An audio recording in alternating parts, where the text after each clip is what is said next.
Hey friends, welcome back. I am Jason, and we're talking about the most useful tree in the woods. This forest is awfully dirty. Maybe somebody should spruce up the place. Here are some of the many survival uses for the pine. What did the pine tree order for dessert? A snow cone. That is rich. I once wrote down a huge long list of all my dad jokes, and I thought I should write a dad joke book because, I have a gift, clearly. But then I lost the list of all my jokes. It's very upsetting. I don't know if it's somewhere around the house, but let me know what you guys think in the comments. Should I write my dad joke book? There's tons of species of pines out there, and depending on where you live, it's a high likelihood that you're going to find at least some sort of pine near you. This one is my favorite. This is called a white pine. It's very easily identifiable, recognizable, because it's got several features that make it so. One, for example, is that the branches grow in whorls. So there's a space with no branches, and then there's a section of branches that grow in a circle all the way around its entire trunk, and then a space with no branches, and then another whorl, and then a space, then a whorl, and a whorl, and a whorl, all the way up to the top. And that's typically how they grow. There's some exceptions and based on how the tree has grown, based on where it lives, but for the most part, that's what white pine looks like. And it also has clusters of 5 needles. So if I was to pluck off one of these nice soft needles right here, that's another reason I like these. We'll talk about that for shelter construction here in a little bit, but these nice soft needles right here grow in clumps of 5. So if I pluck off one of these, almost certainly there's going to be 5 needles right there. Let me spread them out. So 1, 2, 3, 4, 5. And those are 2 very easy ways to identify the white pine. One of the first uses that we could talk about is pine needle tea. And all you really got to do is grab a clump of pine needles like that, a little more. I'd probably actually get about, let's say at least that much right there for 1 cup of tea. And what you'd want to do is you'd want to boil some water, then take the water off of the heat, stick this in there and cover it and let it steep for, let's say, 5 to 10 minutes. And that's going to release all the goodness from those pine needles in there. One of those benefits of pine needle tea is that it's really, really high in vitamin C. And if you're feeling low, you got a weakened immune system or not, and you just want to kind of be ahead of the game, pine needle tea is excellent. And I actually think it tastes quite well. White pine is my favorite, though. I've tried it with other pine species, and white pine is definitely not sweet, but it's definitely got a more appealing flavor to it. If I was in a wilderness setting and I needed to improvise some sort of container or bowl, white pine bark is some of the easiest that I've found to work with. And in this late spring, early spring actually, to early summer, it's really quite pliable and easy to slip off of the tree. So what I would do is I would cut a full circle all the way around here and all the way around here between those whorls. We don't want the holes in the bark if you're trying to make some sort of container, obviously. And then I would split it down the middle. And then I could peel all of that bark all the way around the entire girth of the tree. This would kill the tree, of course, but if I was trying to make some sort of bark bowl, this would be the ticket right here. And I've shown that in other videos, and we'll clip in some footage of me doing that. That way I don't have to kill another tree. The reason you want to do something like that is so you can potentially maybe boil some water in a container using stones, hot stones out of the fire. Because some people will say, oh, why don't you just make a burn bowl or a dugout bowl or something like that, or just carve one out of a piece of wood. You could do that, but man, it takes forever. I can have a ready to rock bowl that is capable of boiling water in, and I would say, 10 minutes at most, start to finish, from collecting it right here, getting the corners pinched together, and are ready to go, basically, water reservoir.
Found some excellent toilet paper if you're in need.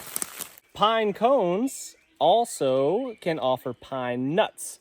And that is oftentimes what you'll see squirrels chewing on when they're plucking apart these pine cones.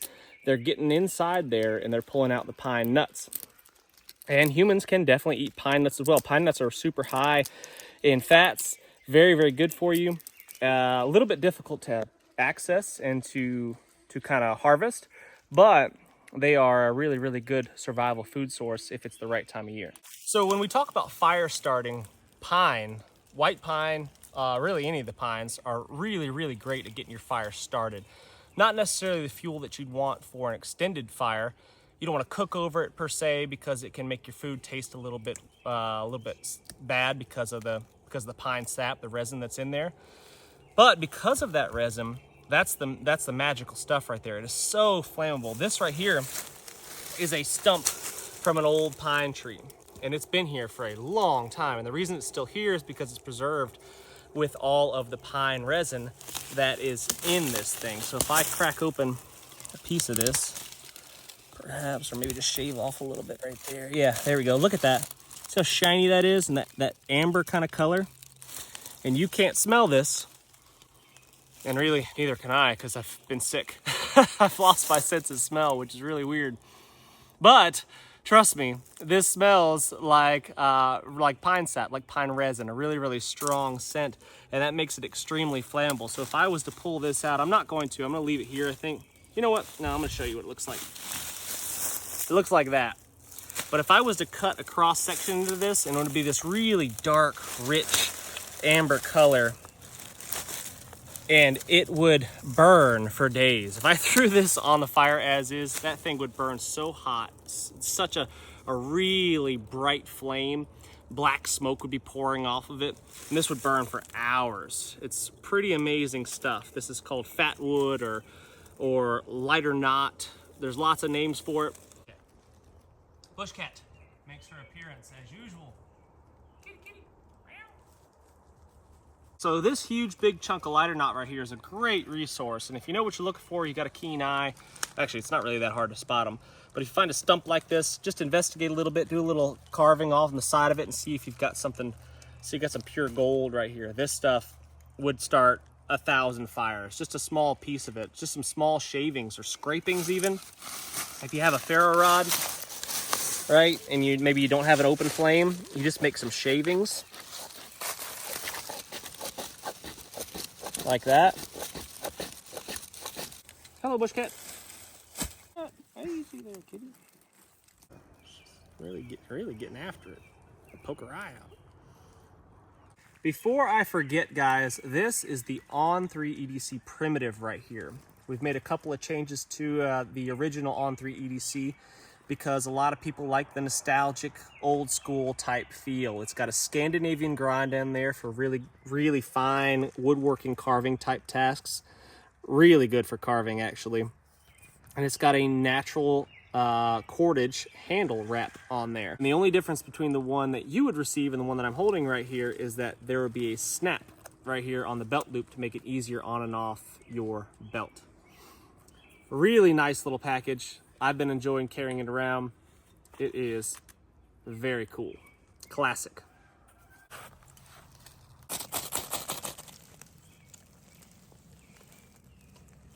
See that black smoke coming off of it?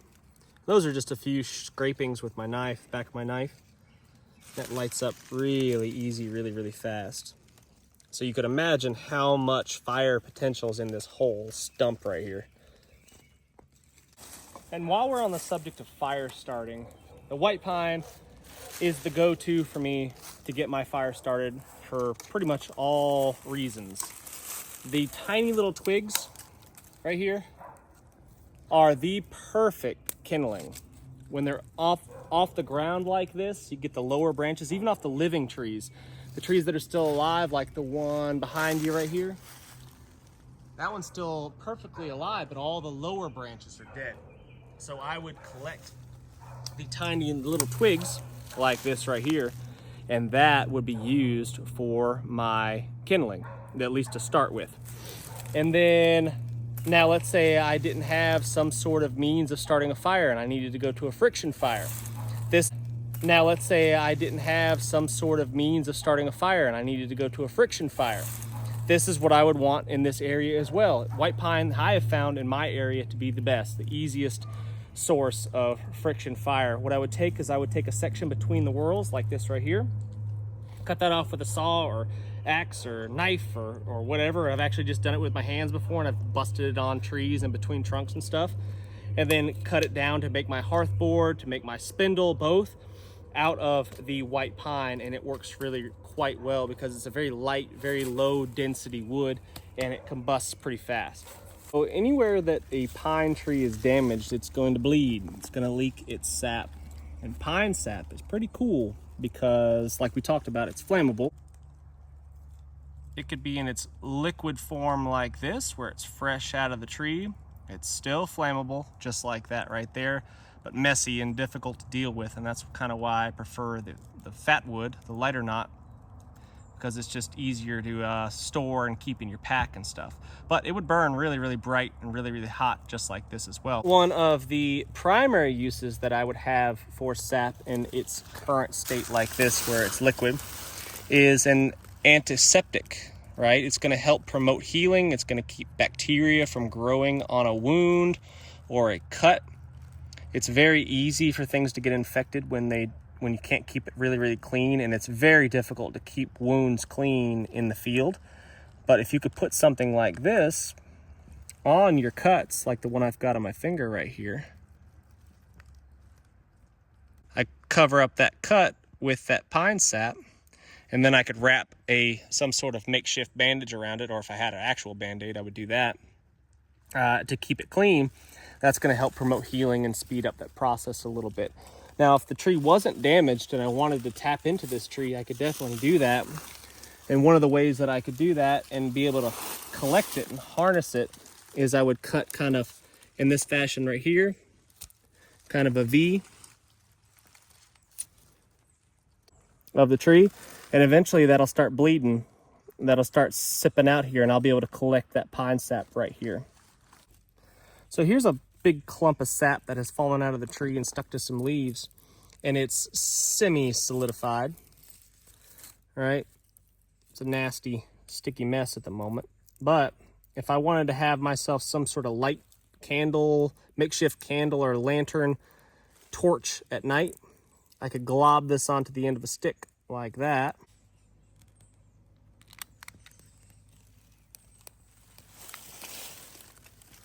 Lights up fast, lights up easy, and it burns really bright, burns for a long time. You just gotta be careful because it does drip, and it will drip on you and burn the crap out of you.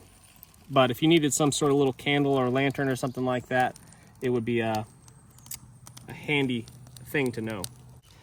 That black smoke that comes off of that pine resin burning is also a pretty good deterrent for insects. So if you're getting devoured by mosquitoes or other biting flies and no-see-ums and such, being surrounded by this black dark smoke, while sure, yeah, it may not be the most healthy thing to breathe in on a regular basis, it can definitely keep the mosquitoes at bay. And if you are getting chewed, if your face is getting chewed off by mosquitoes, you're not going to be super concerned about the toxic smoke that you're breathing in. At least I wouldn't be. This white pine right here is a perfect example of what I would want for some sort of shelter construction material. White pine is excellent because it's nice and straight. See that big straight trunk? It's nice to have straight things to work with when you're building some sort of structure. Having crooked, twisty logs makes things difficult. So if you could find straight beams like that, man, it's so much easier. Now, if I was to cut this one tree down right here, right, I just lop that thing off, carry it back to wherever my shelter site is, I could use all of these boughs off this one tree, all of them, to make myself a really, really nice shelter. Or limbed all of the branches here. So now I can use this stuff here to pile all on top of my shelter. So now what I'm doing in an attempt to waterproof this shelter, or water resist this shelter, is lay all these pine boughs on top of it, starting at the bottom and kind of working my way up just like you would with shingles. And in theory, if I point most of these pine needles facing downhill, any water that hits it will run off of one onto the next, onto the next, and onto the next, and eventually make it down to the bottom of my shelter without getting inside. And that's the theory. It won't be perfectly waterproof, but if I can get this thick enough and lay the pine needles in a downward direction, it should be fairly watertight. It may not be quite enough to do a really, really good thatched roof to be watertight, but it's definitely enough to make myself a really nice mattress. And if I was going to want to sleep on something out here that I had to make, the white pine's hard to beat. This stuff is nice and soft. It's cushy. The branches are supple and springy. And this is what I would make my mattress out of. And I'll show you what I would look like on a small scale. So now, if I didn't want to kill this entire tree, I could just take the branches that I could reach, obviously, from the surrounding areas. But again, in the survival situation, I'm not super concerned about killing a couple trees. I'm concerned about the forest not killing me. So on a really small scale, if I was going to make a mattress, and let's say this is where I was going to sleep, right? I would take a couple larger branches, right? Just imagine these logs were as tall as me and about as big around as my arm, give or take. I would lay them about shoulder width apart, my shoulder width apart, right there. And then I would lay in some smaller rungs on a ladder, basically. And I would lay them in like this, using all this same material right here. This is a mini version of what I'm talking about. You would do this on a man-size scale. I would lay in the rungs of my ladder, and I would do that all the way to where they were touching each other like that. So really close. But that would be uncomfortable to lay on. So what would I do after that? Then I would take all these leafy boughs like this. Exactly this size right here is perfect because it's nice and springy and soft. And then I would start just interweaving them, right? Again, micro scale.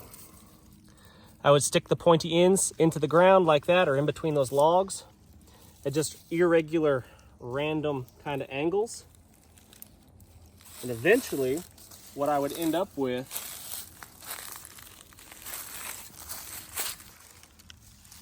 is a really nice, soft, comfortable mattress to lay on. And it's actually pretty, if you do this right, and you take your time with it, you will not regret it, because it will keep you insulated, warm, dry, elevated off of the ground, and it gives you something soft to lay on, which is not to be underestimated. You could interweave other aromatic type plants in here, such as any of your wild mints, like horse mint that grows around here, giant ragweed that grows down south a little bit, some sort of cedar, things like that. Those really pungent, smelly kind of plants will help keep mosquitoes and bugs and ticks and stuff like that away from you while you're sleeping in your mattress as well. But that right there, so you can see, this is a miniature version, obviously. This isn't even big enough for my head to lay on, but there's a huge difference. Even as warm and as dry as it is out right now, I can feel a huge difference between what this feels like and what this feels like. Sleeping on this tonight would be uncomfortable, cold, hard, cold mostly. This would be soft, comfortable, a restful night's sleep.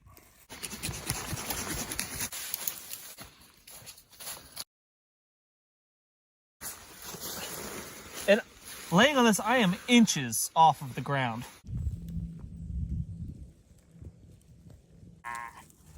Cat hair.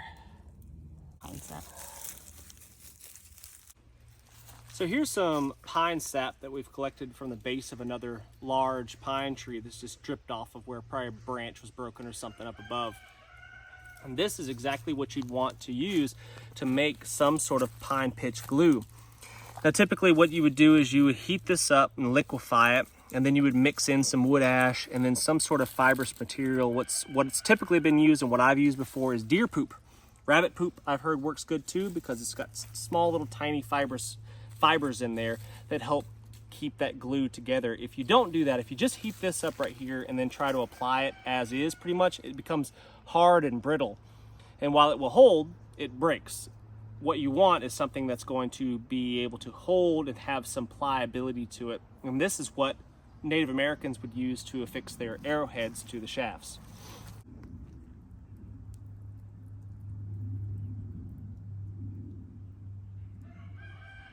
Why was the pine tree so sad? Because I told it a sappy story. You're good.